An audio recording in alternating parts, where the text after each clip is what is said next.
Oke, kenapa saya berpindah dari Katolik ke Islam? Sebenarnya nggak ada unsur, nggak ada niat atau lagi pula nggak ada paksaannya.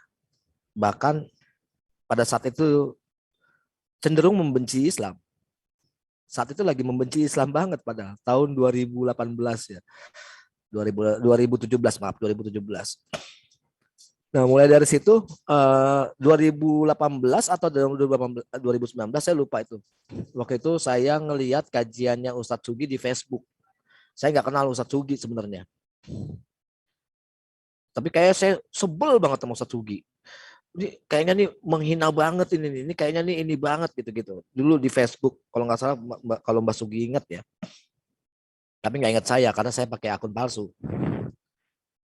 Nah, apa pas sampai saya lihat di YouTube ini ada lagi nih kayak apa namanya banyak sekali lagi panas-panasnya berdebat di YouTube nih tahun 2019 kalau nggak salah ya. Tahun 2019 debat dengan para muslim. Nah, saya ikut campur di situ. Tapi di situ saya komen. Hanya komen, ngerusak segala macam.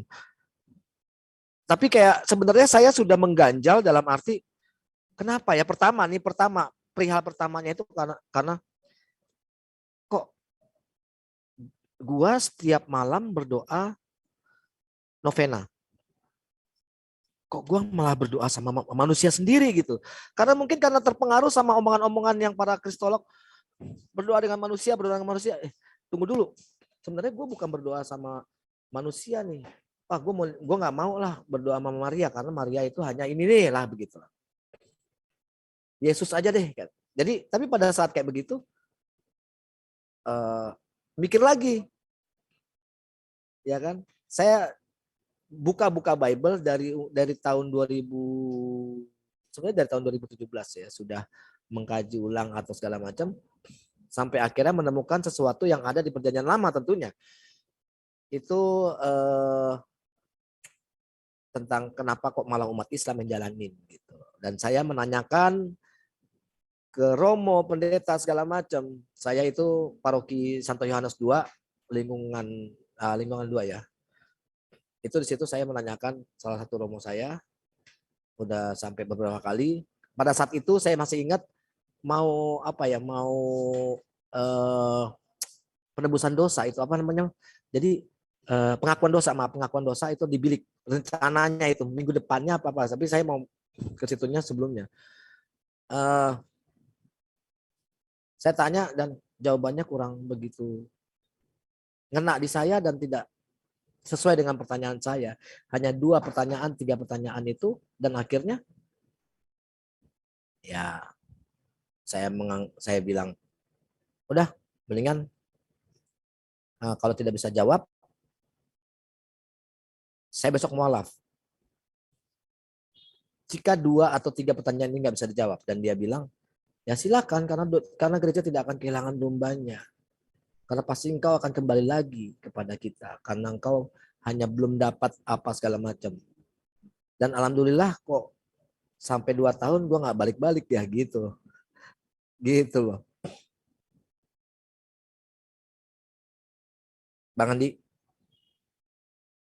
Ya, silakan Bro Admin ditanggapi. Ya, suara saya tes dulu Bang Andi.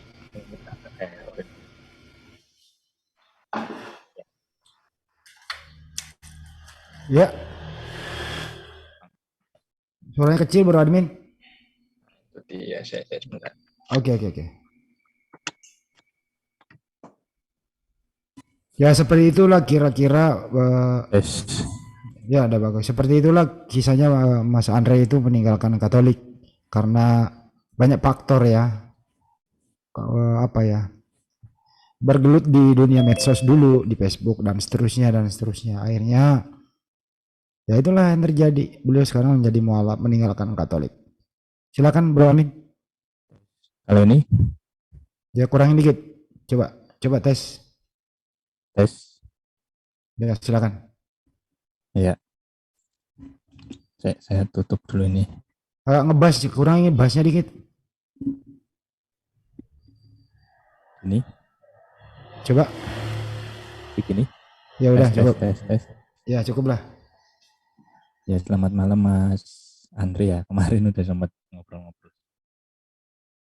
Kebetulan ini kita lagi ketemu lagi di CC mengenai yang tadi sudah disampaikan kenapa berpindah, karena ada beberapa pertanyaan yang mengganjal bagi Mas Andre, betul ya.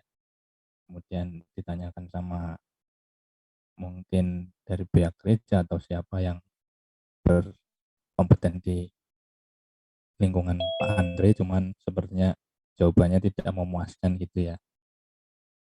Kalau misalkan bertanya kepada saya mengenai tadi kenapa kok masih tetap, ya karena ini kaitannya dengan Muslim ya, karena saya pribadi memang tidak menyamakan antara pribadi Yesus yang diceritakan dengan Alkitab dengan Nabi Isa.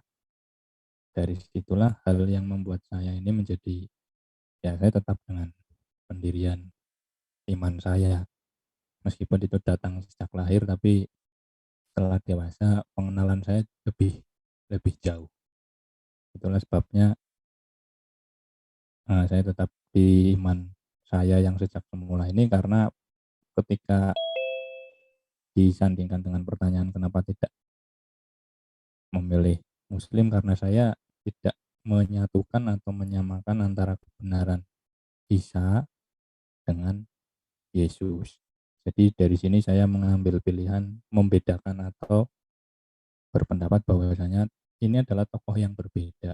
Kalau bisa dibilang buat tokoh pun mungkin saya juga tetap menerima itu. Kira-kira kalau untuk dari saya sih, kenapa saya tidak berpindah atau kenapa saya tetap di Katolik, ya karena itu sih kurang lebih. Begitu Bang Handi. Bang Andre linear nggak suaranya bro admin? Kayaknya nggak lewat ngebas deh gitu ya. Nggak bisa nggak menggelegar gitu. Dengar tapi kelewat ngebas. Iya kelewat ngebas. Kurangin dikit coba bro admin. Dites lagi. Berarti ini yang ini aja. Tes, Dikit lagi Bang. tes, Ya, Bang Bro. udah cukup ya. tes, tes, Ke kerendahan. Kerendahan, tinggiin di volumenya. tes, tes, tes, Volumenya tes, Bang, bukan bassnya. Volumenya nambahin, volume. tes. Mantap. Oh iya ya. Tapi tadi udah kedengeran nggak ya? Ya, ini Dengar mantap. tapi terlalu ini Bang, terlalu mendem. Jadi Bassnya kurangin aja. ya. Oh iya ya. Low-nya. Ya udah Iya sambil nih. setel Mas Andre lanjut. Oke, maklum ini Mas. Enggak begitu ngerti soalnya. Sama aku juga nggak ngerti nih, aku di remote sama Bang Jul ini. Oke. Jadi sebenarnya aku tuh punya pertanyaan Mas. Aku punya pertanyaan sedikit aja gitu loh Mas ya. Mungkin aku manggilnya Mas Bro Admin. Iya. Mas Bro Admin gitu. Kita akuin apalagi sekarang Bang Bro ini aktif di gereja pastinya. Ya kan, saya juga jujur apalagi saya berbicara langsung dengan orang yang masih beragama Katolik. Pastinya kalau misalkan saya salah, pasti anggaplah saya salah gitu, atau oh nggak begitu Andre gitu. Namanya saya bukan Katolik gitu aja. Ya. Saya rajin sekali pada saat itu saya berdoa. Doa loh Bang, doa. Doa novena 3 Salam Maria. Ya. Karena ini salah satu ya. Jadi ada banyak faktor saya pindah agama. Jadi ini salah satu doa novena 3 Salam Maria atau Rosario, ya kan. Saya lagi berpikir, oh ya, ini kok kenapa saya harus rutin setiap malam saya Rosario? Kenapa saya meminta memohon kepada Yesus itu untuk misalkan dikabulkan doa-doanya segala macam. Kalau misalkan saya tidak melakukan doa rosario seumur hidup saya di Katolik, saya nggak mau, saya lupakanlah rosario. Saya hanya ke Yesus. Karena kan saya juga sakramen Krisma kan, saya ikut sakramen Krisma. Nah, apa namanya, pada saat romo saya, siapapun di gereja juga ngomong, saya juga tanya, jika saya nggak ngikutin atau saya tidak menjalankan doa rosario ini, doa novena ini, apakah saya akan diterima doa saya atau saya dosa? Kalau beliau mengatakan dosa sih tidak, dia bilang, tapi tidak apa namanya, tidak apa ya istilahnya, afdol kalau tidak menggunakan rosario, dan lebih cepat diterimanya doanya jika melalui rosario. Nah, saya nanya menurut pendapatnya Bro Admin nih, gimana nih sebagai seorang Katolik? Misalkan jika pertanyaan saya, jika saya tidak melakukan doa novena itu atau rosario, juga apa namanya, mau rosario, mau pokoknya mengenai Bunda Maria ini, kira-kira apa pendapatnya Bang Bro Admin nih? Mau tahu nih. Monggo Bro Admin. Ya, ya Mas Andre. Nah, kalau ini kayaknya udah pas nih suaranya. Mengenai jenengan tadi bilang katanya apa masalah doa kepada Bunda Maria, kemudian beberapa pertanyaan yang sampai dan jenengan meninggalkan Katolik. Kalau dari saya menanggapi masalah itu gini, sebenarnya bukan masalah di doanya sih. Seandainya pun jenengan tidak mau menggunakan tata cara atau devosi yang diperkenalkan oleh gereja Katolik, seperti doa rosario, novena, pun tidak apa-apa, kan masih ada juga pandangan dari Kristen misalkan yang tidak menggunakan tata cara yang diperkenalkan Katolik seperti Kristen Protestan misalnya. Artinya yang fatal sebenarnya adalah meninggalkan Yesus itu, Pak Andre, yang sebenarnya sangat disayangkan gitu. Bukan masalah di tata cara doanya. Kalau saya bilang mengenai doanya, sebenarnya karena Yesus datang ini kan memperkenalkan hubungan yang lebih pribadi atau lebih intim begitu. Jadi tata cara doa pun seandainya jenengan lebih nyaman dengan tata cara berdoa sendiri, misalkan di kamar atau bagaimana, itu pun tidak apa-apa dalam hal berdoa. Tetapi dalam hal misa atau ibadat itu harus tetap ikut, karena itu juga salah satu daripada perintah Yesus untuk mengenangkan Yesus atau dirinya ini. Dan di dalam Ekaristi juga di semua gereja sih mewajibkan itu. Jadi itu mengenai masalah doa, tanggapan saya, masalah doa sebenarnya bukan jadi suatu yang krusial ya, tapi yang jadi sangat fatal sekali ini ketika jenengan memilih untuk meninggalkan Yesus. Entah mungkin ke ateis atau ke Buddha atau ke Hindu atau mungkin ke Islam begitu. Kalau saya pribadi, karena memang saya tidak menyamakan Yesus dengan pribadi manapun, termasuk dengan Isa. Begitu Pak Andre tanggapan saya. Oke, kalau saya mau menanggapi tentang meninggalkan Yesus ya. Kalau saya masuk Buddha, saya masuk Hindu, saya meninggalkan Yesus. Ya kan? Kalau Iya, saya masuk Islam, ya kan mungkin diartikan kita membedakan dulu sebagai seorang Katolik bahwa Isa dan Yesus itu adalah dua oknum yang berbeda. Ya. Saya juga mengatakan dulu seperti itu. Ya. Sebenarnya saya gini loh, saya masuk Islam karena saya mulai memahami. Pertama adalah tata cara ibadah.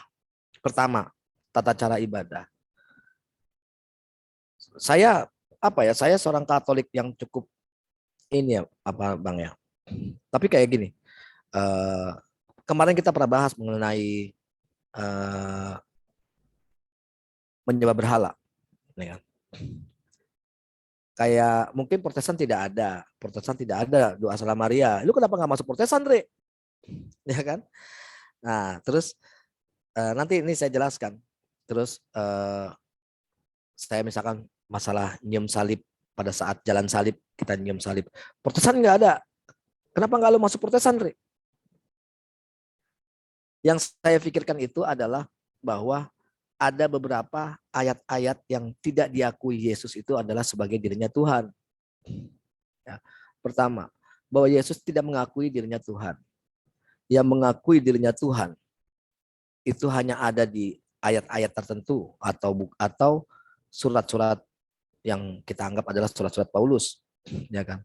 Dan saya mengatakan bahwa saya tahu persis sebenarnya kalau menulis tentang Yesus, menulis tentang kehidupan Yesus adalah murid-murid Yesus yang duduk bareng, makan bareng, jalan pergi bareng. Harusnya mereka yang menuliskan itu. Oh, itu Matius, Markus, Lukas, Yohanes. Oke, anggap aja Matius, anggap aja Yohanes, Markus, Lukas. Siapakah mereka? Saya bingung, itu murid Yesus yang ke-70. Yesus tidak mengenal Lukas. Di mana sejarahnya ada nggak ayatnya yang 70 muridnya Yesus itu nama Lukas di Bible itu sendiri? Kan kita nggak tahu. Ada di Katolik, Ortodoks segala macam ini tuh. Kenapa nggak yang seperti yang ada di Bible itu sendiri? Yang kenapa saya pindah ini bukan karena saya meninggalkan Yesus. Bahkan saya memuliakan Yesus. Saya bahkan memuliakan Yesus. Kenapa? Kok Islam malah mengatakan Yesus tidak disalib? Saya cari tahu itu. Kenapa nggak disalib? Bahwa Yesus tidak disalib, dia diselamatkan. Ada orang yang diserupakan kepada Yesus supaya digantikannya Yesus. Pada prinsipnya pada saat Yesus berdoa, ada tuh kesaksian dari murid-murid Yesus bahwa Yesus wajahnya berubah. Saya langsung masuk. Oh, maksudnya ini kali ya. Dan Yesus merasa ketakutan. Dan Yesus merasa dia tidak mengetahui adanya kiamat, adanya akhir zaman. Bahwa Yesus nggak tahu pohon ara itu berbuah pada saat musimnya. Itu bukan musimnya, tapi Yesus tidak tahu. Tapi jika Yesus tahu, jika Yesus Tuhan, pastinya dia tahu. Yesus bukan pembohong. Oke, dia tidak mau menunjukkan bahwa dirinya Tuhan. Oke. Dia nggak mau menunjukkan bahwa dirinya Tuhan. Tapi bagaimana caranya orang untuk mempercayai bahwa Yesus ini adalah Tuhan? Ya, dia tidak perlu berdoa. Beritahu kepada murid-muridnya bahwa saya ini adalah Tuhan. Tapi lucunya, saya menanyakan juga kepada Romo, maaf. Nah, ini pertanyaan ini saya juga tanyakan bareng sama Bro Admin, tolong jawab iya atau tidak aja Bro Admin. Ini saya mau tanya juga selanjutnya. Bro Admin ini lahir berdasarkan firman atau tidak?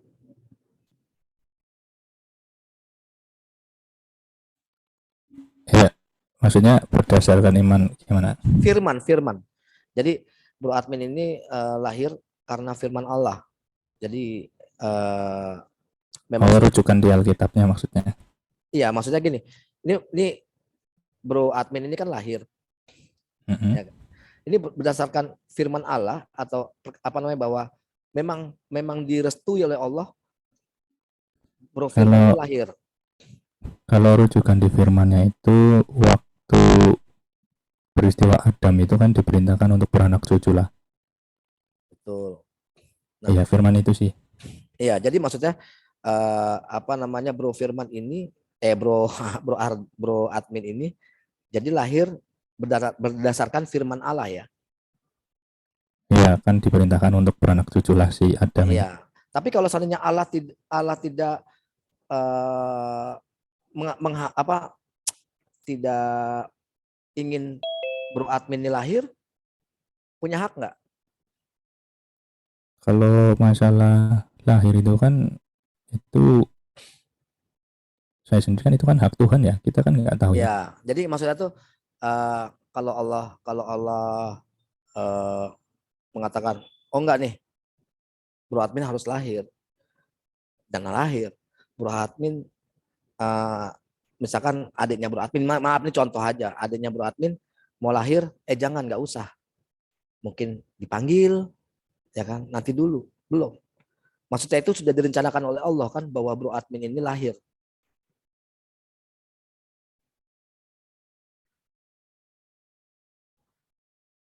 Halo? Iya, iya. Iya, sudah direncanakan Allah kan Bro admin ini lahir. Terus gimana? Nah, rencana Allah itu adalah sebuah perkataan Allah kan. Dalam arti kita memang tidak mengetahui Allah Berkehendak apa gitu. ya jika Allah tidak berkehendak Bro admin nggak lahir, tidak akan lahir. Tapi Allah berkehendak Bro admin lahir. Ini salah satu contoh aja, salah satu ini.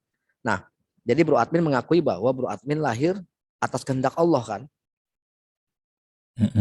Ya. Nah, kalau begitu kan itu salah satu firman Allah. Perkataan Allah bahwa Allah berkehendak Bro admin lahir. Jadi firman itulah menjadi manusia. Bro admin ini adalah manusia. Jadilah Bro admin manusia. Dengan kehidupannya, dengan kelayakannya, dengan makan, hidup, segala macam sesuai dengan kehendak Allah. Nah, yang saya tanyakan itu kenapa? Ini yang saya ragukan gitu kan. Firman menjadi manusia. Manusia itu adalah Yesus. Firman adalah Allah. Allah itu Yesus.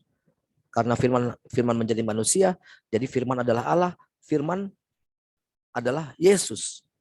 Itu yang saya membingungkan dalam arti bahwa firman adalah Yesus. Nah, saya cari tahu di Bible itu sendiri firman adalah Yesus itu tidak saya temukan. Saya cari tahu sendiri bahwa firman itu Yesus saya tidak temukan. Firman menjadi manusia itu hanya pemikiran kita dulu sebagai orang Katolik bahwa ya Yesus adalah firman. Firman adalah Yesus. Karena itu Yesus adalah Tuhan. Nah, maksud saya kalau saya misalkan kayak begitu, saya menganggap kalau firman itu menjadi manusia, Yohanes 1 ayat 14, bahwa firman itu menjadi manusia. Bahwa Bro admin kalau saya dianggap seperti itu adalah Bro admin adalah Tuhan. Kalau memang dianggap seperti itu. Nah, di situ kan menjadi kejanggalan buat saya. Ya, nanti boleh tanggapin, tapi saya belum kelar. Kejanggalan buat saya bahwa kenapa? Ini yang menjadi senjata buat saya dulu, akhirnya termakan buat saya, Yohanes 1 ayat 1. Ini termakan buat saya ini. Dan banyak sekali kejanggalan dari ayat-ayat itu sendiri. Ya kan? Nah, jadi ini termasuk salah satu yang membingungkan buat saya ini. Nah, kira-kira Bro admin bisa menanggapinya nggak itu mengenai firman itu sendiri? Jadi aku mau nyambung mengenai perkataan Allah ya dari devosi Salam Maria bahwa saya meninggalkan Yesus, saya bukan meninggalkan Yesus. Ya kan? Kenapa saya menganggap saya tidak meninggalkan Yesus? Karena posisinya itu Yesus adalah seorang nabi yang saya muliakan. Dia diutus bagi domba-domba yang hilang di Israel. Matius 15 ayat 24. Nah, di situ saya berpikir ada apa ini? Ya, ini saya bicara mengenai perjanjian baru dulu. Ini belum perjanjian lama yang saya utarakan. Nanti ada nyambung lagi ke perjanjian lama nih supaya Bro admin bisa menjelaskan ke saya dulu. Itu aja dulu Bro admin yang mengenai itu.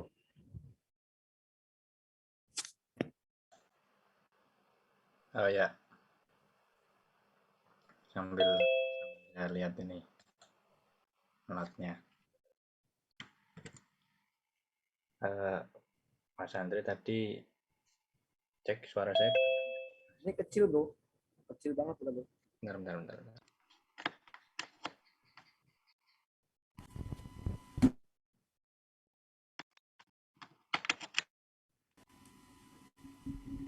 Tes. Tes. Ya ya, cukup cukup. Ini lumayan ya? Udah lumayan. Ya, oke. Mengenai masalah devosi yang tadi saya rasa jawaban saya sudah cukup ya Mas Andre. Jikalau pada mulanya pertama jenengan mengenal Yesus, kemudian merasa tidak pas atau tidak serap dengan masalah tata cara berdoa, mungkin tata cara berdoanya bisa dilakukan sesuai apa yang jenengan serap sendiri. Sebagai contoh, ada juga Kristen yang tidak melakukan devosi-devosi seperti kepada Bunda Maria. Itu pun tetap dianggap sebagai pengikut Kristus. Jadi yang untuk jawaban masalah devosi sudah saya jawab begitu. Kemudian mengenai apa tadi yang kedua? Sorry Mas, boleh dibantu Mas? Itu yang mengenai meninggalkan Yesus, yaitu ada kejanggalan buat saya bahwa seperti saya Oh iya, oh iya. Memang tadi saya juga kan mengatakan bahwasanya kalau saya pribadi dan kebanyakan Kristen yang sering diskusi, memang tidak menyamakan antara pribadi Yesus dan Isa. Sehingga hal inilah yang menjadi dasar kenapa kita tetap beriman kepada Alkitab. Kemudian tadi disampaikan bahwasanya karena lebih jauh mengenal Yesus, kemudian Mas Andre memilih pengertian atau cerita atau latar belakang tentang Yesus ini yang dibawa oleh kitab selain non kanonik gitu ya. Iya. Ya, jadi Iya. memang begini Mas Andre. Kebetulan kalau saya memang kan dari kecil, tapi setelah besar kan ya sedikit banyak sudah mulai mengerti. Yang harus kita mengerti pertama itu ya dasar iman Katolik ini. Dasar iman Katolik ini datangnya dari mana? Tuh. Jelas datangnya ini dari catatan atau kitab yang sudah di kanon itu. Satu-satunya sumber yang bisa dipakai dan diakui hanya itu saja. Dalam perjanjian baru, Matius, Markus, Lukas, Yohanes, dan tulisan-tulisan Paulus, itu yang menjadi dasar iman Katolik. Nah, di mana catatan-catatan itu sebenarnya adalah bentuk pengakuan iman akan Yesus dan pengenalan Yesus oleh para murid yang dibentuk dalam sebuah catatan buku itu. Sehingga bagi kita yang mengenal Yesus melalui itu, kita tidak bisa lantas hanya mempercayai 1, 2, 3 atau 4 kalimat saja, tetapi semuanya harus kita ikutin dan kita akui. Dari situlah kemudian kita dibantu sama orang-orang terdahulu yang kita sebut bapak-bapak gereja, yang kemudian memberikan beberapa rumusan-rumusan supaya kita tidak melenceng dalam hal mengerti tentang iman daripada murid-murid Kristus ini dan mengenal Yesus lebih benar atau sama dengan apa yang diakui para murid. Nah, berlanjut ke pernyataan Mas Andre tadi mengatakan justru karena semakin mengenal Yesus makanya Mas Andre memilih Muslim. Kalau saya pribadi saya memang tidak menyamakan karena ada 1, 2, 3 hal yang menurut saya sangat fundamental atau sangat mendasar, di mana hal ini sangat berbeda sekali. Mungkin jenengan juga sudah mengerti di mana peristiwa Yesus itu dari mulai penderitaan, wafat, kemudian kebangkitannya ini tidak diakui atau ditolak oleh Muslim.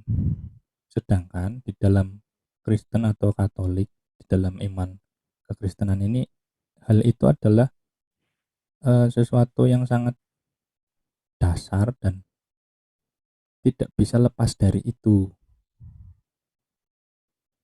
Ketika kita mau lepas dari itu, berarti kita akan lepas dari pewartaan Injil Matius, Markus, Lukas, Yohanes, karena dengan jelas di situ mengatakan peristiwa-peristiwa itu. Jadi ketika ada pernyataan mengenai karena saya mengenal Yesus atau mencintai Yesus, maka saya memilih tidak mengikuti Alkitab, saya rasa itu mungkin sedikit keliru ya. Justru kalau memang mau mengenal Yesus ya harus mengikuti apa yang dikatakan oleh para murid di Perjanjian Baru, Matius, Markus, Lukas ini. Kemudian yang terakhir mengenai pengertian firman menjadi manusia. Nah itu tadi, karena iman Katolik ini datang itu juga dari pertama dari imannya para murid Yesus dulu, sehingga ada catatan dalam Yohanes. Yohanes ini kan kitab yang khusus memperkenalkan siapa Yesus, makanya ceritanya itu lebih ke detail tentang Yesus ini, termasuk pengenalan dalam bahasa Yohanes ini mengartikan Yesus sebagai firman yang menjadi manusia. Kata firman itu logos ya. Sebenarnya pengertian firman sendiri juga bukan hanya sekedar kata-kata sih, tetapi lebih ke sebelum kata-kata atau pikiran atau akalnya gitu. Tapi disebut kata-kata juga bisa juga. Suaranya hilang nggak, bro? Tes. Udah. Ya, jadi mengenai pengertian firman menjadi manusia ya, karena tertulis di Yohanes sesuai pengakuan Yohanes ya, kita juga mengakui dan mengimani itu. Tidak bisa kita lepas dari itu. Kira-kira jawaban saya begitu. Silakan tadi pertanyaan apa yang belum saya jawab ya kira-kira ya. Udah sih, udah itu ya kan. Saya menanggapi dulu ya Bang ya. Ya. Ya, memang perihal masalah devosi. Tadi saya mau menanggapi perihal devosi. Pertama, tadi Bro Admin mengatakan bahwa silakan kalau nggak perlu lakukan itu silakan. Karena banyak sekali orang-orang Kristen yang tidak melakukan itu. Saya Katolik Bang Bro, bukan Protestan. Ya kan? Saya mempercayai itu gitu loh. Karena tapi bukan itu satu hal ya. Jadi itu salah satu. Jadi bukan karena itu juga. Tapi saya ingin menanggapinya bahwa kalau begitu tidak adanya konsistennya. Ini maaf nih karena dari jawabannya Bro Admin, saya menganggap bahwa tidak ada konsisten dari gereja untuk kayak sesuatu yang diharuskan atau yang diwajibkan kan gitu. Wah gue nggak mau karena saya ngerasa saya nggak ini. Ya lu masuk Protestan aja Andre, misalkan kayak begitu kan. Itu banyak yang ngomong kayak begitu. Sama aja di Protestan juga, saya harus cari tahu siapa Yesus sebenarnya, kan begitu. Ya kan? Siapa Yesus sebenarnya? Ini saya menanyakan siapa Yesus sebenarnya. Apakah saya benar saya menganggap Yesus itu Tuhan? Ini yang jadi polemik hati saya itu pada saat saya masih di Katolik. Ini polemik dan saya tutupin polemik itu. Ya karena udahlah biarin aja lah. Mau orang mau ngomong apa yang penting Yesus Tuhan, gue nggak mau tahu. Tapi lama-lama saya mendalami si Bible itu sendiri. Bahkan saya cari tahu. Ini saya menanggapi ya, sesuai dengan saya tidak lompat kemana-mana. Siapa Lukas? Saya telusuri Lukas. Lukas bukan murid Yesus. Itu yang ke-70-nya, Andre. Yesus tidak mengenal Lukas. Adakah Yesus mengatakan firman kepada misalkan Yesus itu adalah Tuhan ya. Adakah Yesus mengatakan sesuatu kepada Lukas? Tidak ada. Bagaimana caranya Lukas bisa menuliskan ayat itu, bisa menuliskan Injil itu? Bagaimana caranya bisa dibuat itu adalah Injil Lukas? Siapa yang mengesahkannya? Siapa Lukas? Lukas itu muridnya Paulus, dia termasuk orang keturunan Yunani, tidak ada hubungannya sama Yesus. Kalau seandainya dia memang murid Yesus, seharusnya pada saat dia menulis itu umurnya 123 lebih tahun. Itu udah nggak mungkin. Begitu juga Markus. Siapa Markus? Nah, Lukas baru masuk pada saat perjalanan yang kedua Paulus. Siapa Paulus? Paulus mengaku dirinya bahwa dia itu sudah membunuh atau dia dia adalah Saulus ini membunuh para pengikut-pengikut Kristus, ada pengikut-pengikut Yesus itu sendiri, termasuk murid-murid Yesus. Bagaimana caranya murid-murid Yesus bisa menulis ayat-ayat itu jika memang itu benar-benar murid Yesus? Apakah Paulus pernah bertemu dengan Yesus? Kan begitu. Jadi saya berpikirnya ini kata-kata Tuhan dari mana ini? Bahkan Yohanes 4 ayat 19 pun dikatakan bahwa perempuan juga mengatakan benar, kalau nggak salah tulisannya, kata perempuan itu kepadanya, Tuhan nyata sekarang Nabi dan pada Tuhan. bahwa engkau seorang nabi. Saya bingung. Tuhan nyata sekarang padaku bahwa engkau seorang nabi. Ini Tuhan atau nabi? Tapi pada saat saya membaca ayat-ayat yang lain, ini Tuhan, ini Tuhan. Ini Tuhan, ini Tuhan, ini Tuhan. Saya baca lagi bahasa Inggrisnya, ya kan? Saya baca lagi bahasa Inggrisnya bahwa di situ the woman said him, "Sir, I see that you are prophet." Sir, sir, sir, sir, sir, sir, sir, bukan Lord, bukan God, sir. Nah, ini sebenarnya yang mana yang benar gitu loh. Ini salah satu yang membuat saya menjadi gejolak buat saya. Ini kitab panduan saya ini. Ini harus saya imani. Sebenarnya Yesus itu Tuhan atau nabi? Banyak yang mengatakan ya dua-duanya, Andre. Enggak mungkin dua-duanya. Kalau memang Yesus mengatakan dia adalah Tuhan, di mana kata-kata Yesus sebagai dia Tuhan, di mana? Kan begitu. Itu yang dulu saya pertanyakan, Bang. Nah, terus Andre, lu masuk Islam itu lu tinggalin Yesus? Oh bukan. Karena saya mencari tahu apa sih itu Muslim, apa sih itu Islam. Saya cari tahu, saya telusurin, saya pelajarin Al-Quran segala macam, saya pelajarin juga Bible segala macam. Saya juga pengen tahu nih kebenaran yang mana yang ada. Akhirnya Muslim itu kan artinya kalau nggak salah berserah diri, kalau nggak salah. Bener ya?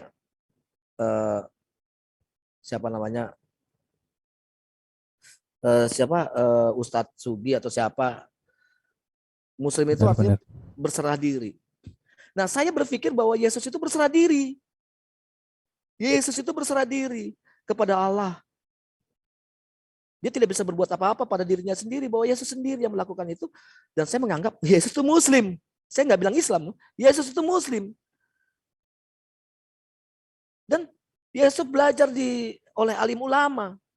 Alim ulama. Siapa alim ulama? Gitu. Jadi saya mempertanyakan kayak gitu-gitu. Saya tanya semua itu. Saya bongkar semua, saya tanya itu ke Romo segala macam. Saya bahkan dibilang kayak orang gila, lu bongkar-bongkar ayat. Saya bukan bongkar ayat, ini harus saya dalami ayat ini. Dan akui, Bro Admin, kita jarang sekali di luar baca Alkitab. Jarang. Kita akui itu. Nah, di situ saya mengatakan bukan berarti saya meninggalkan Yesus. Tidak.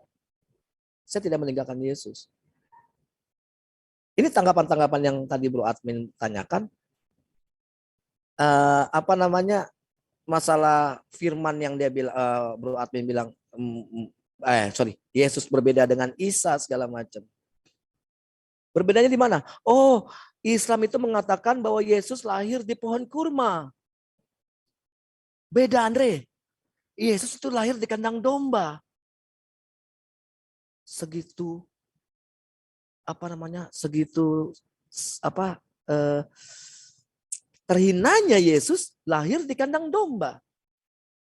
Bahkan yang mengunjungi pertama kali adalah orang-orang penyembah berhala, 3 majus. 3 majus yang datang mengunjungi Yesus. Dan itu dianggap itu kita kalau di saya Natalan itu dibikin kayak kandang domba, Yesus lahir di situ, di palungan segala macam. Oh, palungan belum tentu di dalam kandang. Palungan juga di luar. Saya cari tahu mana ayatnya Yesus lahir di kandang domba. Tidak ada sama sekali. Siapa yang menciptakan kandang domba? Oh, karena palungan. Palungan tempat makan hewan. Oke, palungan bisa di luar kok, bukan di dalam. Dan kalau seandainya misalkan kita punya akal, oh Yesus lahir di pohon kurma misalkan gitu. Di bawah pohon kurma. Nggak taunya nggak ada tempat buat Yesus. Nggak taunya ada palungan hewan. Oh ya udah deh, pakai aja dulu. Masuk akal. Menurut saya masuk akal karena nggak ada tempat palungan, ya kan? Ini kita ngomong bicara masalah lahirnya, bukan menempatkan Yesus di dalam mana. Kok bisa tahu ini adalah palungannya domba? Kita nggak taunya yang kita dikunjungin sama Yesus itu adalah kandang babi, kandang apa? Nah, itu yang saya iniin. Jadi perbedaan bukan berbeda ya. Saya cari tahu kok perbedaan antara Isa dan Yesus pun saya cari tahu sangat mendetil.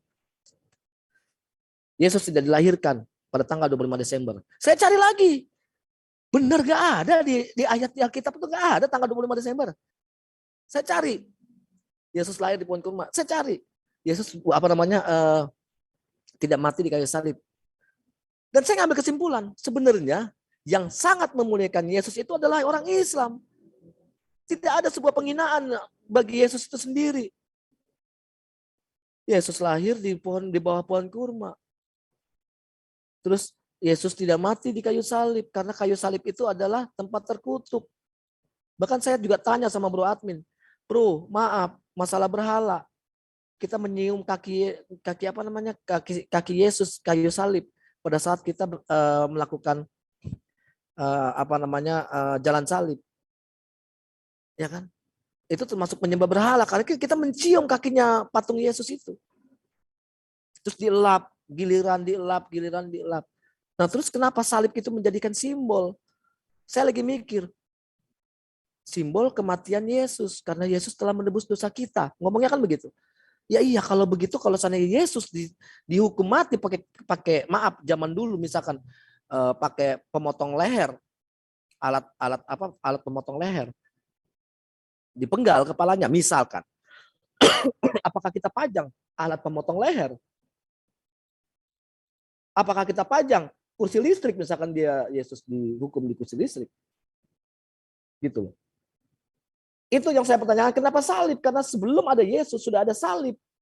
Karena salib itu adalah tempat penghukuman, tempat penghakiman. Nah, pertanyaan-pertanyaan yang logis yang menurut saya itu saya tanya. Ini bukan simbol Kristen sebenarnya. Bukan simbol Kristen. Bahkan maaf, banyak sekali orang-orang yang tidak paham akan arti Kristus itu sendiri. Gitu.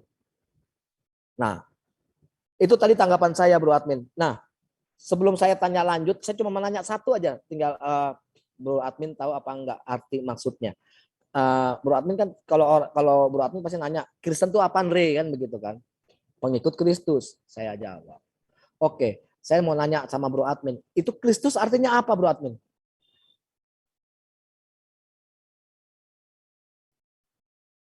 Bro? Ya. Kristus itu artinya apa, Bro? Kristus itu artinya Mesias, anak Allah. Hah? Ya, Kristus itu artinya Mesias, anak Allah. Iya, apa artinya? Definisinya Kristus itu apa? Ya itu. Apa? Maksudnya apa Kristus itu? Mesias atau juru selamat. Nah, saya Katolik. Siapa namanya Bro Admin? Saya tahu. Kristus itu artinya yang diurapi. Yang diurapi. Bukan juru selamat, yang diurapi. Kristus itu artinya yang diurapi, Mesias. Mesaya. Yeshua HaMashiach, Mesias yang diurapi. Yang diurapi itu yang memang yang diberkati. Banyak sekali orang nggak ngerti, orang-orang Katolik Kristen, Kristus itu yang juru selamat, ini segala macam, anak Allah. Salah, Bang. Kristus itu dari bahasa Yunani, Kristos. Nah, yang diurapi, kalau yang diurapi itu tentunya bukan Allah, bukan Tuhan. Yang diurapi ada yang mengurapi. Yesus dibaptis sama Yohanes Sang Pembaptis. Itu baptis apa? Bukan baptis Kristen. Yesus tidak mengenal Kristen. Nah, di situ yang menjadi saya pertanyaan di situ. Nah, tolong tanggapi apa yang saya tadi iniin. Nah, sama Bro Admin, kira-kira kalau misalkan saya salah tolong diiniin gitu loh. Bahwa saya menganggap bahwa Kristus itu yang diurapi, kalau yang diurapi itu adalah orang yang memang pastinya bukan Tuhan, karena ada yang mengurapi. Dan saya tanya, Yesus dibaptis sama Sang Pembaptis misalkan, apa baptis sebenarnya banyak sekali sih pertanyaan ini. Cuman ini aja dulu Iya, deh. nggak apa-apa. Mungkin Apa ini aja dulu. sedikit biar saya Ya. bisa ngerespon. Oke. Sekarang ini Ya, aja deh. saya respon Tadi dulu ya. betul. Ini aja yang tadi saya menyinggung sesuatu yang sesuai dengan apa perkataan-perkataan dari Bro Admin aja. Yang masalah murid Yesus, Ya. murid Yesus, mengikuti murid Yesus segala macam. Oke, sekarang siapa itu Markus dan Lukas? Itu aja dulu, Bro Admin. Ya, oke Mas Andre, sebelumnya saya izin dulu, ini tadi lumayan banyak jenengan menyampaikan tentang Iya, silakan Katolik silakan. ya. Boleh, Saya boleh, respon dulu ya. silakan. Ya, pertama mengenai persepsi atau pandangan jenengan yang mengatakan bahwa Isa dan Yesus adalah sosok yang sama. Ya, dimana sebelumnya jenengan dari iman sebelumnya, dari Katolik sebelumnya mengatakan itu berbeda, tetapi setelah dipelajari menjadi sama. Begitu ya. Nah, ini juga buat informasi, mungkin ada teman Kristen atau Katolik yang menonton saat ini.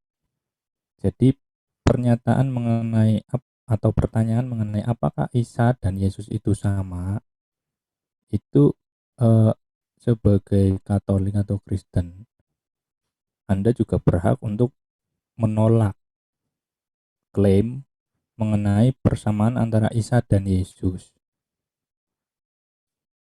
Mengenai perbedaannya, jenengan nanti bisa baca atau pelajari banyak sekali informasi yang jenengan bisa dapat mungkin dari YouTube sendiri atau dari mana. Jadi apa yang saya nyatakan mengenai perbedaan atau apa yang saya lakukan menolak klaim antara persamaan Isa dan Yesus ini ada dasarnya, bukan asal saya klaim saja. Tetapi lebih dari itu, saya hanya melandaskan begini, bahwasanya Islam punya kebenarannya sendiri, Katolik juga punya kebenarannya sendiri, Katolik atau Kristen. Jadi meskipun saya menolak klaim Isa dan Yesus sama, saya tidak menyalahkan atau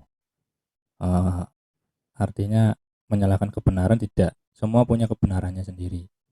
Itu pilihan saya. Kemudian masalah devosi.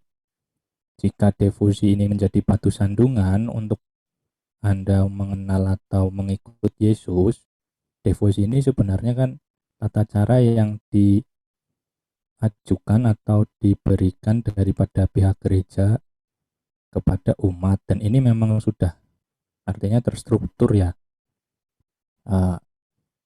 Lebih baik memang mengikuti, tetapi seandainya ini jadi batu sandungan dan Anda lebih nyaman berkomunikasi dengan Tuhan melalui tindakan-tindakan sendiri, misalkan berdoa di dalam kamar atau menyendiri atau bagaimana, ya memang perintahnya seperti itu sebenarnya. Tetapi devosi-devosi ini sebenarnya tata cara supaya jenengan lebih hikmat. Kemudian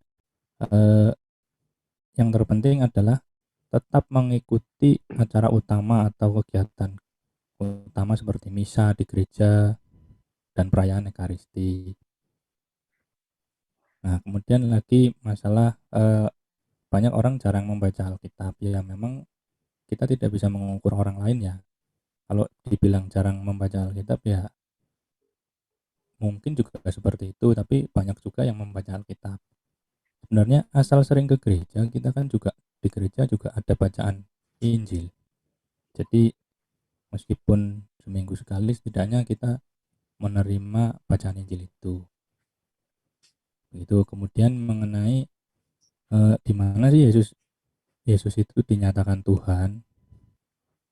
Sebenarnya pertanyaan mengenai di mana Yesus berkata akulah Tuhan, jawabannya itu sudah fix dan sudah pasti bahwa teks yang tertulis itu tidak ada Yesus yang berkata aku Tuhan. Tetapi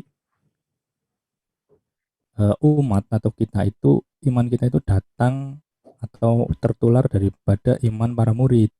Salah satu pernyataan mengenai pembuktian bahwasanya Yesus itu adalah Tuhan atau Allah itu kita bisa lihat di Yohanes pasal 20 ayat 28 seperti yang dinyatakan Thomas. Setelah dia melihat sendiri, baru dia percaya dan berkata, ya Tuhanku dan Allahku, atau ya Tuanku dan Tuhanku. Begitu. Kemudian lagi mengenai perbedaan Yesus dengan Isa. Perbedaan Yesus dengan Isa memang banyak yang bilang ada yang lahirnya berbeda, ada yang sebenarnya bukan hanya itu saja, banyak hal, tetapi yang paling utama, perbedaan yang paling utama mendasar sebenarnya itu ada di Matius pasal 16 ayat 21 sampai 28, di mana peristiwa mengenai penderitaan Yesus, kemudian wafat dan bangkit, ini sudah dinubuatkan Yesus sendiri. Jadi ketika tidak mempercayai apa yang tertulis di dalam Matius, Markus, Lukas, berarti itu artinya sama saja meninggalkan Yesus atau tidak di dalam iman yang sama dengan murid Yesus. Nah, ketika tadi dikatakan menggunakan akal, ya kalau dari teman-teman Kristen, akal yang dipakai itu ya karena dasar saya, Anda, dan Bapak-bapak gereja atau semua orang mengenal Yesus itu kan dari Matius, Markus, Lukas, Yohanes. Sehingga tidak mungkin saya kemudian menyangkal apa yang disampaikan dari sumber satu-satunya itu. Karena bagi Kristen tidak ada sumber yang lain kecuali itu. Kalau menolak itu ya berarti sudah bahkan menolak satu ayat pun itu berarti sudah tidak beriman lagi. Jadi dan tidak pantas lagi kemudian menggunakan ayat lain untuk membenarkan pernyataannya. Itu akal yang saya mengerti. Seperti yang disampaikan di Lukas pasal 8 ayat 10. Kemudian mengenai salib simbol Kristen, ya memang kemudian tadi dikatakan kalau misalkan matinya di setrum kursi listrik, nanti kursi listrik seperti itu, ya sebenarnya bukan itu sih. Ya mungkin kebetulan saja ini kan peristiwanya salib. Kemudian digunakanlah salib itu. Memang ada juga Kristen yang salibnya bukan palang, seperti saksi Yehova. Salibnya kan cuma lurus saja berdiri. Di Muslim saya kurang tahu juga salibnya seperti apa. Belum pernah dengar sih bentuk salibnya itu yang nanti mau dihancurkan. Itu yang seperti apa yang palang atau yang lurus atau yang bagaimana saya kurang tahu juga. Kemudian mengenai pengertian Mesias. Mesias kalau bicara Kristen salah mengerti atau Katolik salah mengerti, saya rasa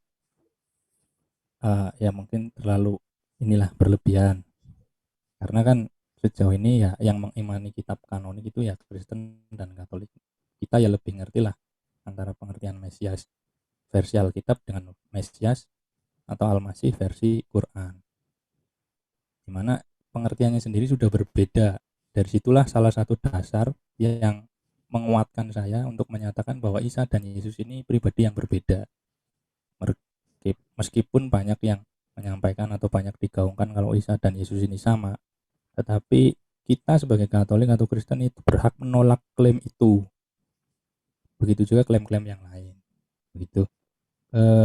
Yang tadi terakhir ditanyakan itu siapa Matius, Markus, Lukas Eh, Kalau saya pribadi menjawabnya singkat saja ya, mereka ini murid-murid Yesus. Meskipun urutannya mungkin tidak sesuai, ada yang muridnya langsung, ada yang muridnya dari murid Yesus. Ya, saya percaya mereka semua ini adalah murid Yesus. Dan apa yang mereka percaya atau iman mereka kepada Yesus ini sudah dituangkan di dalam kitab-kitab yang kita baca sekarang, termasuk Paulus juga. Kira-kira begitu, Pak Andre. Ya. Aku boleh izin ikut nggak ya? Oh, silakan monggo Pak. Oh, Pak Pak Sugito. Sugito. Iya, malam Pak Ini Sugito. mantan Ya, Katolik malam. juga Iya, nih. mantan Katolik juga nih Pak Sugito. Ya kan Monggo, saya Pak. minta Oh ya, izin. sebentar Pak Sugito. Ya Pak silakan. Yusuf kok enggak masuk-masuk ya? Pak Yusuf kalau dengar masuk. Iya. Ya, ya, Paham. silakan Pak Sugito. Ini kan ngobrol-ngobrol aja santai ya. Seperti yang tadi sampai narasikan. Tadi sebentar, saya tadi telepon Pak Yusuf.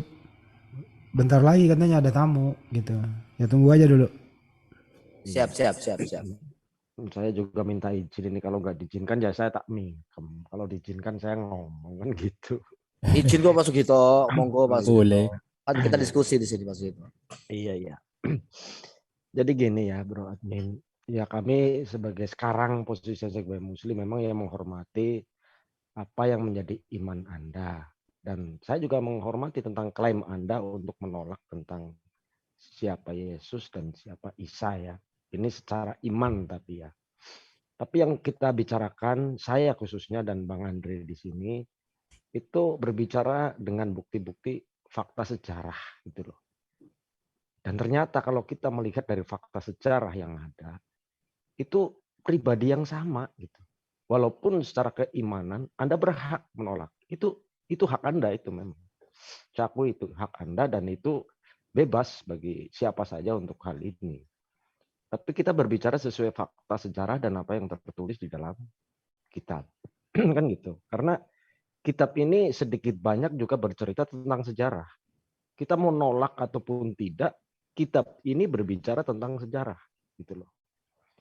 Dan kita sebagai dulu pemegang kitab ini sama-sama tahu bahwa Yesus, beliau itu dalam mengajar itu selalu banyak menggunakan kata metafor. Itu yang harus dipahami. Nah, apabila kata metafora ini dimaknakan dengan makna harfiah, itu yang akan menjadi kesesatan gitu loh. Maksudnya begitu. Nah, bagaimana kita mengetahui apa itu kata metafor dan tidak? Itu ada ilmunya. Bukan asal imani Bapak gereja karena Bapak-bapak gereja ini sudah mengatakan demikian, itulah yang namanya ilmu memahami kitab. Itu namanya bukan ilmu memahami kitab, tapi itu namanya doktrin, dogmatika. Jadi bedakan antara dogmatika dengan ilmu yang untuk mempelajari Bible, untuk mengetahui isi kitab. Karena ilmu ini sifatnya netral. Tidak berpihak. Tapi berpihak kepada fakta yang ada. Untuk mengerti sebuah kalimat di dalam kitab, ada ilmunya. Seperti kalau di dalam Al-Quran ada ilmunya. Dan ilmu itu pun netral. Tidak berpihak. Tidak berpihak kepada keislaman, tidak berpihak apa. Tapi memang dasar memahaminya harus sesuai dengan apa yang terjadi gitu loh. Misalkan begini, ada orang tiba-tiba berkata, aduh. Nah, ini kita harus tahu itu aduhnya aduh apa gitu kan. Karena aduh ini bermacam-macam persepsi. Ada aduh karena sakit, ada aduh karena lain hal.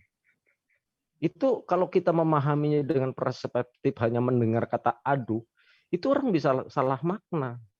Itu seperti itu. Jadi kita harus memahami kalimat itu berdasarkan apa yang terjadi dan melihat secara keseluruhan. Seperti halnya seperti Bro Admin berkali-kali dari kemarin ketemu dengan saya mengatakan si Thomas menyebut demikian. Kalau dipahami dengan cermat, itu di dalam akhir kalimat yang si Thomas mengatakan itu huruf besar loh, tanda seru loh. Artinya dengan pengucapannya nggak luas kayak sampean tadi. Otomatis ya Tuhanku, ya Allahku, seperti itu pasti. Kan nggak logis di depan Yesus berkata keras. Itu dari pembacaan aja sudah jelas. Itu tanda seru itu di belakang. Itu belum dari kronologi di atas. Jadi yang seperti Anda katakan ini berdasarkan hermeneutik dari Bapak Gereja. Itu namanya bukan hermeneutik kalau sudah ada sangkut pautnya dengan Bapak Gereja. Itu namanya doktrin. Kan gitu. Berbeda kalau yang benar-benar menggunakan ilmu hermeneutik harus diruntut, jangan ambil satu potong ayat kemudian dipisah lalu ditafsir. Itu nggak adil namanya, Bang. Tuh. Seperti saya ungkapkan kemarin bahwa saya menguasai ilmu itu. Saya akui saya mau menguasai memang. Makanya ketika saya memahami sebuah kalimat, saya akan runtut dari atas, dari perikop. Apa permasalahannya ada kalimat keluar dari mulut Thomas demikian. Dan sudah saya utarakan dan sudah saya bacakan dari ayat nomor 24 bahwa ketika itu Thomas ini tidak bersama mereka dan orang-orang ini mengatakan kepada Thomas bertemu Yesus. Dan Thomas nggak percaya kenapa mereka mengatakan ketemu Yesus, karena apa? Yesus sudah disalib, harusnya sudah meninggal, sudah dikubur lagi. Kok ada orang berkata ketemu Yesus? Otomatis Thomas nggak percaya, gitu loh. Lah ketika tiba-tiba muncul di hadapan beliau Thomas, Yesus itu berhadapan dengan Thomas, ya otomatis Thomas kaget. Dengan rasa kaget dan rasa bahagia sebagai seorang murid Yesus yang beriman kepada Allah, dia bertasbih. Kemudian Yesus menjawab, karena kamu sudah melihat, maka kamu percaya. Percaya apa? Percaya bahwa saya ini bertemu dengan teman-temanmu, dengan saudaramu. Karena di situ dengan jelas ada tanda seru lagi. Pasti dalam pengucapan, ya Allahku, ya Tuhanku. Masa di depannya, berhadapan muka dekat, bahkan tangannya bisa meraba beliau, berteriak demikian. Kan nggak logis. Itu kalau mau jujur ya. Tapi itu sekali lagi hak Anda. Karena Anda kan di sana masih. Dan Anda masih beriman. Seperti monggo itu terserah Anda. Tapi jujurlah di sini. Karena kejujuran itu perlu dalam sebuah keimanan. Dan yang Anda katakan sampaikan kemarin berdasarkan apa dari eksegesis Bapak Gereja, monggo. Tapi jangan katakan itu ilmu hermeneutik. Bukan, itu doktrin namanya, Bang. Itu. Jadi bedakan ya di sana. Terus satu lagi seperti yang tadi uraikan bahwa hak Anda untuk menolak bahwa Yesus sama dengan Isa, itu silahkan. Memang itu hak Anda dan itu sesuai dengan keimanan Anda. Tapi kita sebagai sejarah jangan menutup mata. Dan Anda juga sudah mengakui bahwa penulisan-penulisan di dalam Bible itu, ya kalau boleh dikatakan dalam bahasa saya ya, itu banyak korup. Artinya banyak yang tidak valid. Karena sejarah ini ditulis dari TKP, waktu kejadian, sama penulisan itu jauh jeda waktunya. Seperti tadi ungkapkan oleh saudara saya Andre, umurnya sekitar 100 lebih, itu nggak logis. Benar, nggak logis. Karena ternyata sesuai dengan tertulis di Lukas 1 nomor 3 dikatakan si Lukas ini menulis itu hanya hasil dari penelitian. Ya, dari penelitian. Jadi tidak melihat langsung peristiwanya dari waktu saat terjadi terus ditulis, tidak, tapi dalam kurun waktu yang panjang, lama, berpuluh-puluh tahun kemudian baru ditulis. Maka untuk terjadi kekorupan atau kesalahan penulisan atau kesalahan sejarah sangat besar kemungkinannya gitu loh. Jadi ada kemungkinan ada kesalahan tulis atau kesalahan narasi, itu wajar. Tapi itu sekali lagi sebagai kita sekarang ini sebagai seorang muslim dan ini diskusi bukan debat, itu Anda memiliki hak untuk mengemeni apa yang sudah Anda imani sebagai kebenaran bagi iman Anda, dan kami sebagai muslim juga berhak mengklaim. Karena sesuai apa yang tertulis di dalam sejarah aslinya atau di dalam kitab kami sekarang Al-Qur'anul Karim, Yesus itu ya pribadinya adalah Isa Al-Masih dan itu adalah nabi kami. Yang harus kami muliakan dan harus kami bersihkan nama beliau dari tuduh-tuduhan sebagai Tuhan. Intinya di situ. Jadi tugas kami di sini sebagai seorang muslim itu wajib membela nabi kami, nabi-nabi kami, tidak tersebut siapapun nabinya di situ harus kami bela dan bersihkan dari fitnah. Apapun bentuk fitnahnya. Sekalipun dikatakan sebagai Tuhan itu fitnah karena tidak sesuai dengan fakta. Apalagi kalau didiskreditkan lebih rendah dari derajat yang aslinya. Itu pun harus kami luruskan. Karena tugas kami sebagai muslim adalah meluruskan apa yang sudah terjadi pembelokan di sana. Sedikit ya silakan sekitar ya, biar ada apa ya, ada komunikasi dan diskusi yang ini, biar Bro Admin memberikan satu jawaban sedikit seperti ya diskusi lah gitu kan, biar ada hidup suasananya gitu. Siap. Monggo. Ya Pak Sugito, saya mohon izin, tadi sudah sedikit banyak menangkap. Iya.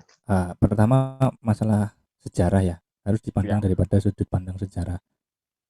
Karena tadi jenengan bilang kalau dari iman memang seperti itu ya. Saya akui kalau dari iman seperti itu. Sementara dari catatan sejarah, yang dicatat sejarah itu hanya peristiwa salibnya. Jadi peristiwa itu ada. Ya, setuju. Masalah peristiwa penyalibannya itu ada. Jadi kalau dari kacamata sejarah saya rasa batasannya hanya itu aja sih. Kalau misalkan harus ditunjukkan buktinya, mungkin juga Pak Sugito sudah sedikit banyak lebih banyak paham mungkin Iya, daripada ya. saya mengenai sudut pandang sejarah. Ya, Hmm. kemudian tadi dibilang jujurlah dalam memahami Alkitab atau jujurlah dalam kekristenan begitu ya. Iya. Salah satu mungkin tadi juga sempat disinggung mengenai jawaban Thomas. Ya, kalau bicara jujur sebenarnya kekristenan itu sudah jujur sejujur-jujurnya, Pak. Bahkan mengenai pernyataan Thomas pun ya kita sudah jujur sejujur-jujurnya.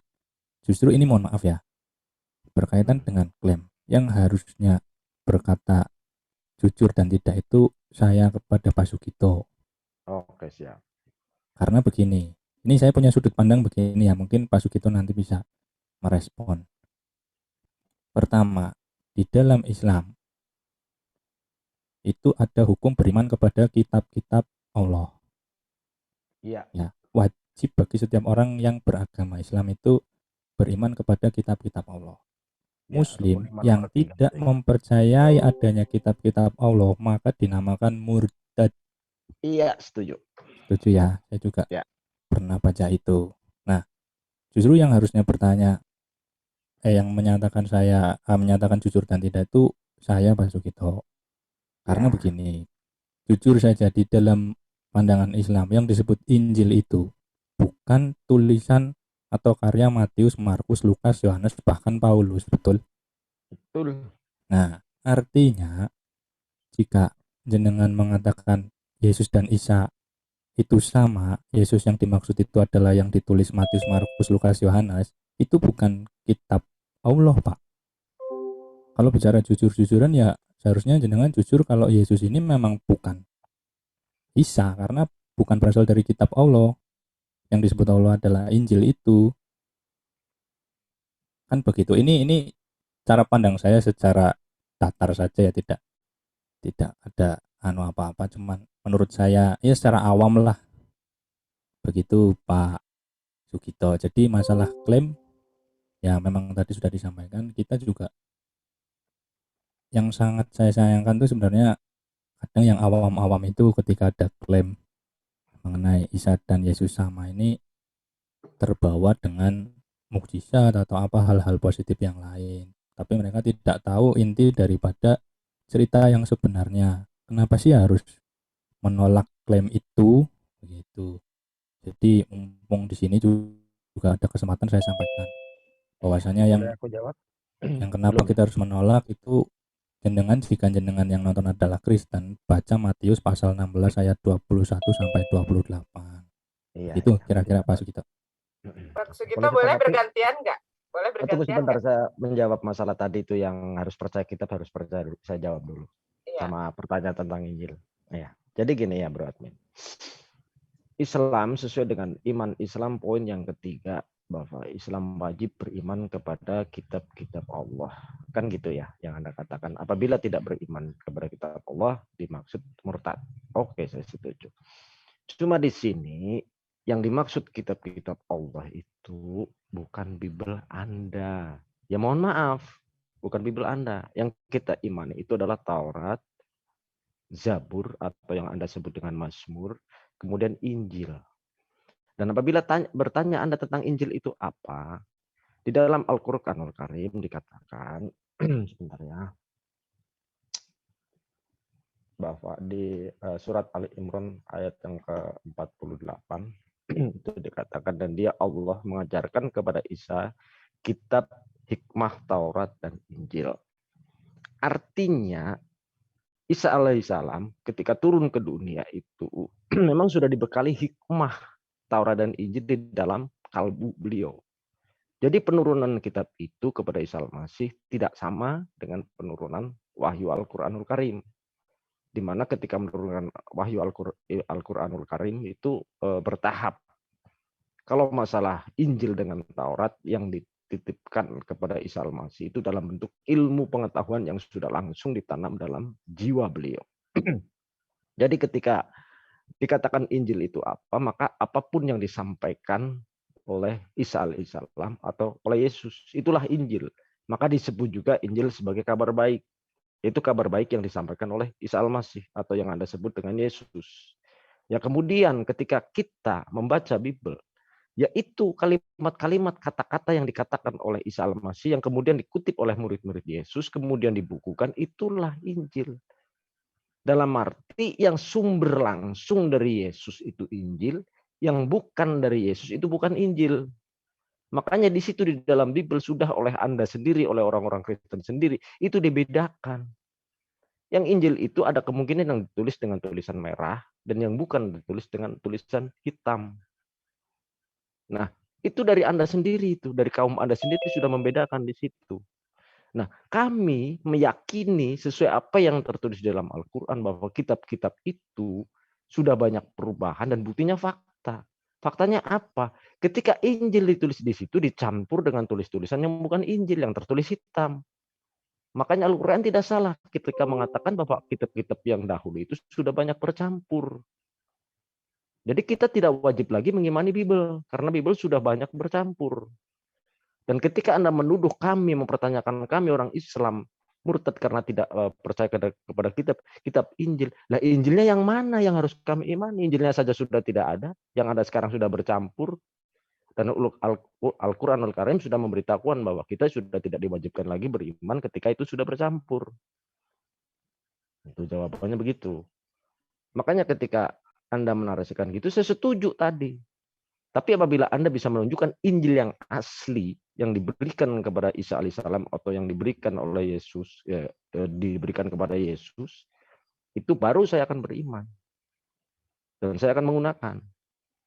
Tapi faktanya tidak ada. Karena ketika beliau diangkat ke langit, ya Injil itu sendiri terbawa. Karena memang Yesus tidak menyuruh untuk menuliskan. Begitu ya, biar ganti namanya. Saya segitu saja. Terima kasih. Silakan yang lainnya. Bro Ande, Bro Admin boleh Umi nambahin ya? Ya, boleh. Menanggapi bukan menambahkan. Jadi Umi seringkali berbicara, mari kita pada saat berdiskusi untuk mencari kebenaran ya, untuk mencari kebenaran bukan untuk mencari pembenaran. Rasanya tidak dosa kalau kita berlepas dari doktrin ya. Tadi sudah diakui sama Bang Andre bahwa umat Kristen ini dilarang ya membuka Alkitab tanpa bimbingan daripada pendeta. Nah, makanya ini yang disebut dengan doktrin tadi yang dikatakan Bang Sugito ya. Mari kita sama-sama dulu lepas dari doktrin.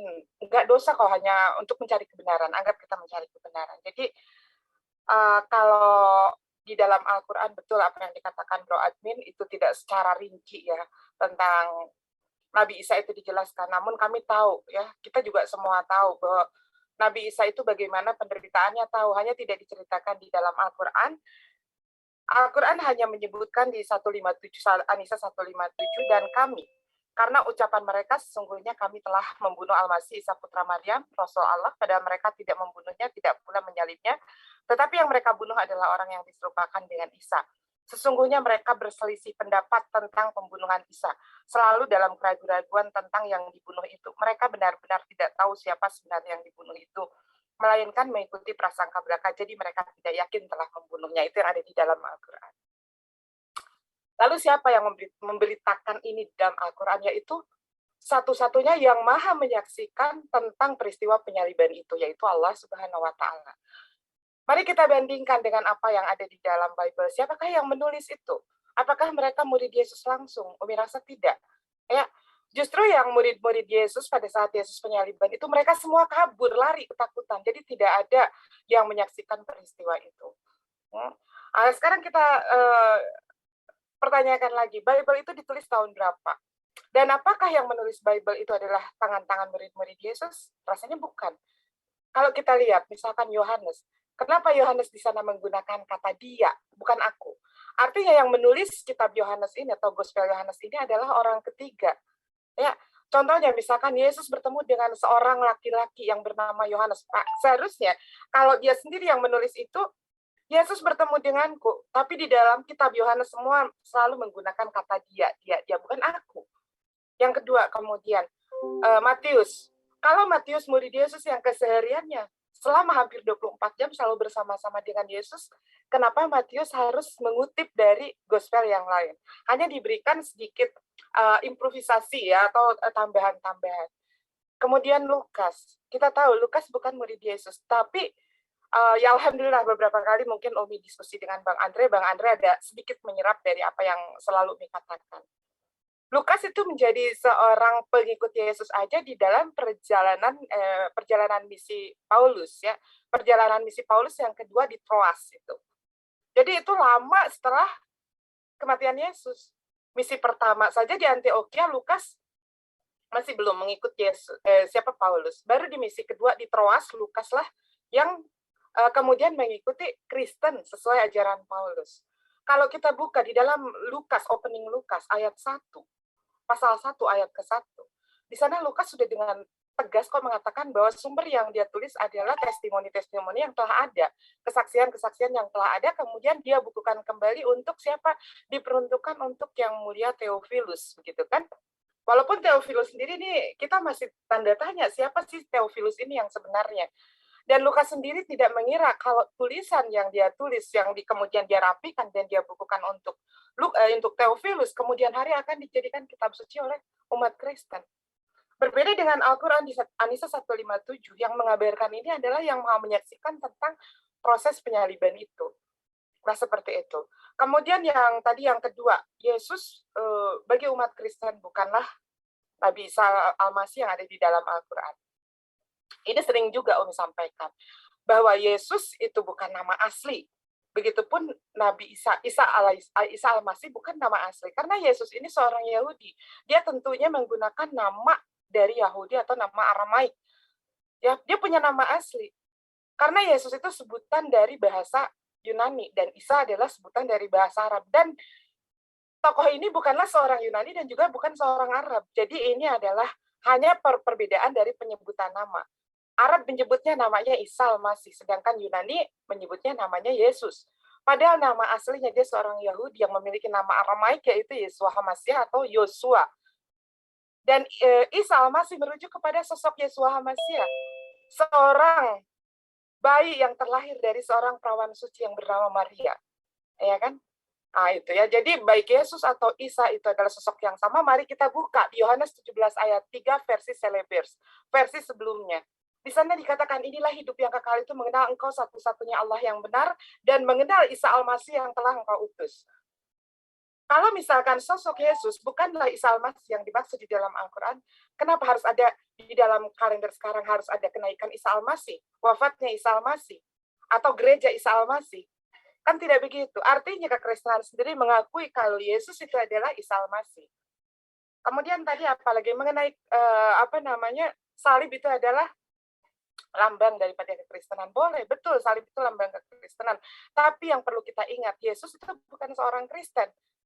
Adat Yahudi, tradisi Yahudi tidak ada penghukuman dengan cara disalib, tetapi dirajam sampai mati. Jadi kalau kita back to historical, ini terjadi pada abad sekitar ke-7 Masehi, di mana pada saat itu Nasrani atau Nasoro terbagi menjadi 2 bagian. Pada saat Kekaisaran Bizantium. Jadi masih ada Nasrani yang pengikut Yesus yang kemudian pada saat itu dibunuh oleh Kekaisaran Romawi, tentara-tentara Bizantium. Dan masih ada yang tersisa dan mereka melarikan diri, kayak kemudian diabadikan di dalam Quran surat Al-Kahfi, yaitu 7 pemuda Al-Kahfi dengan 1 ekor anjing. Ini terjadi pada zaman abad ke-7 Masehi, di mana Nasrani atau Nasoro ini terbagi menjadi 2 bagian, yaitu yang mengikuti ajaran daripada Isa, mereka dihabisi dan mereka dikejar-kejar sampai sisa 7 orang lari ke Gua Al-Kahfi yang sekarang diabadikan di dalam Al-Quran. Kemudian sebagiannya lagi mereka bersatu dengan Kekaisaran Bizantium. Ada kesepakatan hingga pada saat itu Nasrani ini menjadi agama resmi daripada Kekaisaran Romawi. Nah, pada saat itu mereka ada kesepakatan, oke, Nasrani dijadikan sebagai agama resmi Kaisaran Romawi, tetapi ada kesepakatan harus mereka ikuti. Di antaranya apa? Di antaranya adalah ajaran-ajaran pagan Romawi disisipkan ke dalam ajaran Nasrani.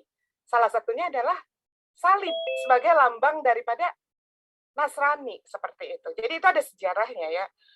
Kenapa Umi tahu di sini? Karena ya Umi membaca historical itu. Karena Umi tidak tidak terbelenggu dengan doktrin. Makanya Umi kenapa selalu mengajak sama teman-teman Kristen, ayo nggak dosa kok, ya kan, membaca Alkitab tanpa panduan pendeta. Karena doktrin ini datangnya adalah dari bapak-bapak gereja. Imani saja apa yang disampaikan oleh Bapak Gereja kalau Yesus bukanlah Nabi Isa. Padahal Umi sudah jelaskan siapa yang menjadikan Yesus dan Nabi Isa ini dua sosok yang berbeda. Dia adalah penginjil yang namanya Al-Masih. Silakan Bro Admin baca di dalam buklet penginjilan halaman kelima.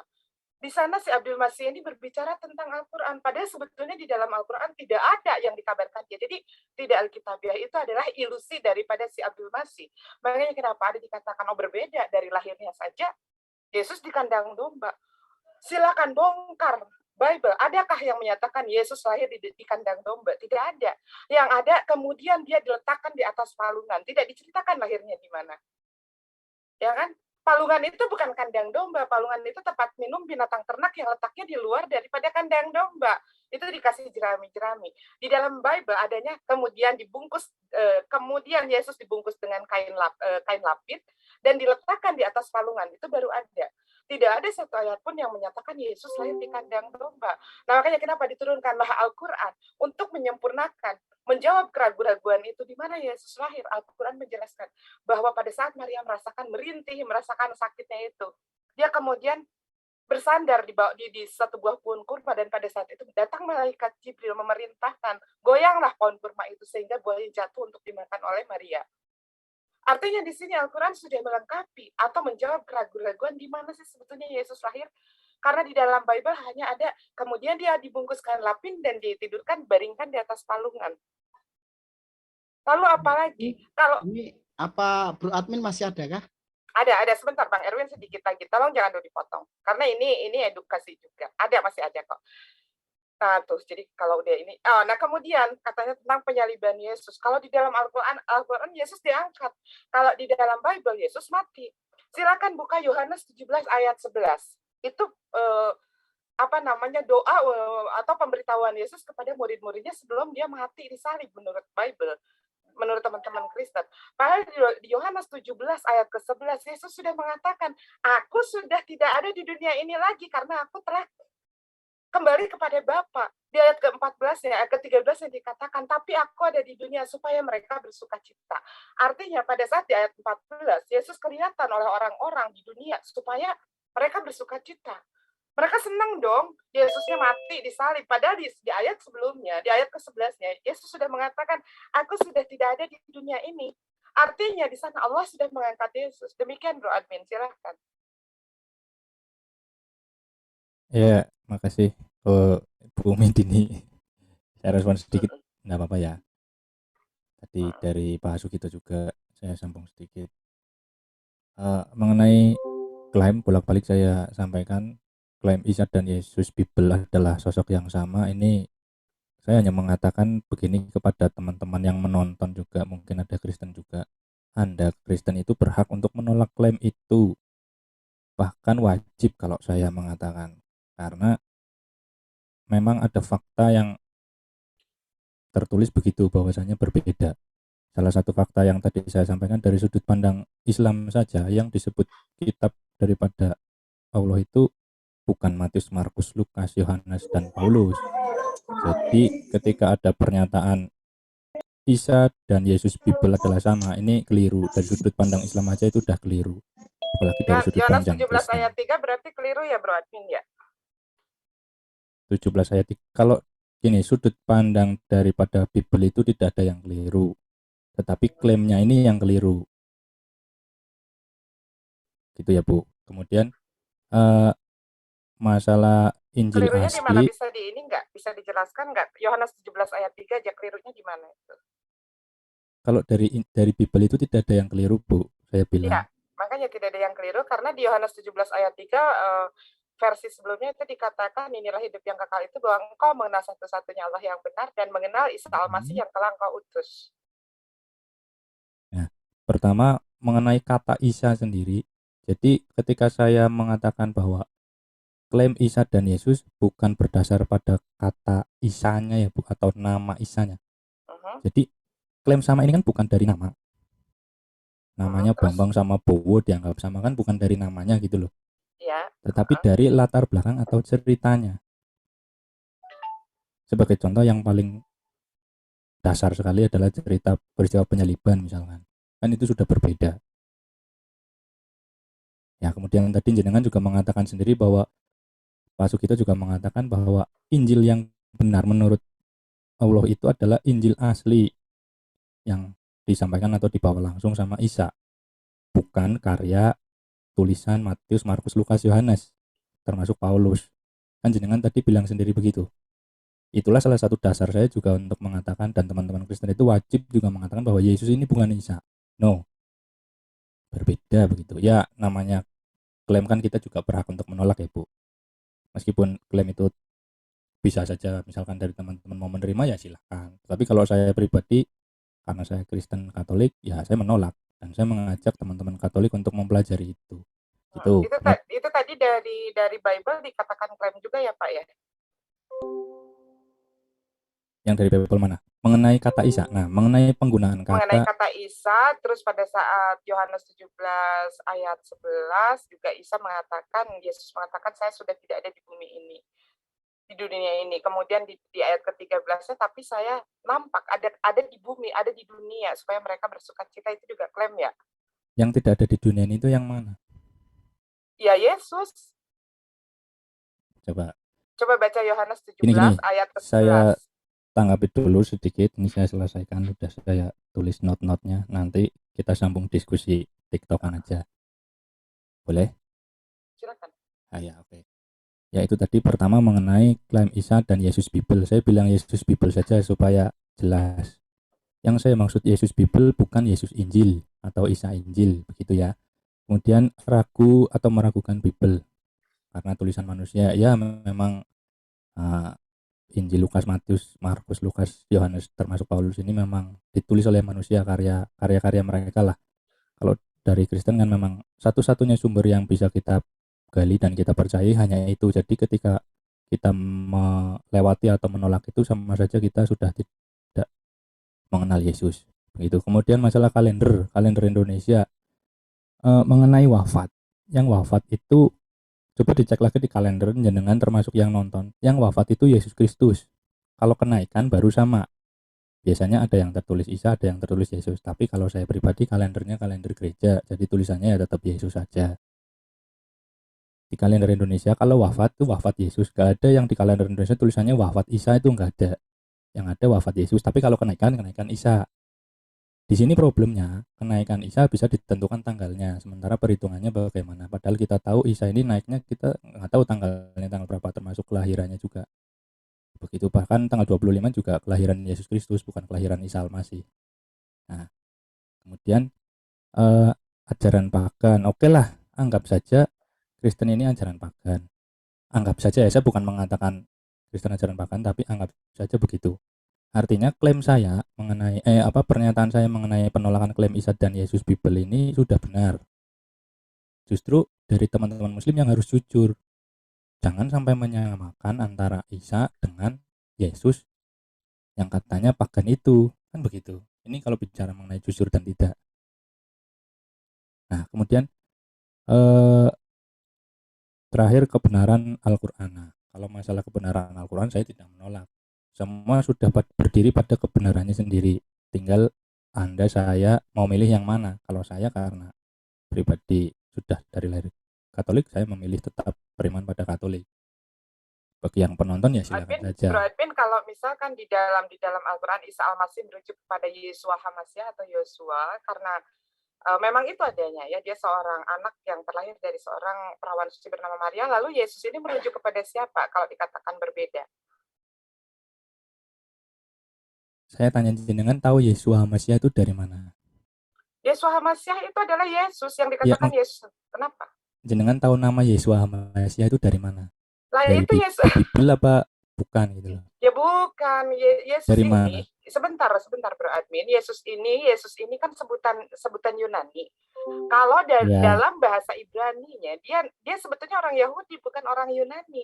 Bahasa Yesus ini lahir dari seorang Aramaik, berarti dia menggunakan bahasa Aramaik dong. Tidak mungkin dia lahir dari kalangan Yahudi dengan suku Aramaik, kemudian dia menamakan bahasa Yunani. Iya. Makanya kenapa? Karena Arab dan Aramaik itu satu rumpun kan, rumpun Semitik. Di dalam bahasa Aramaik Yesus dikatakan Isyo.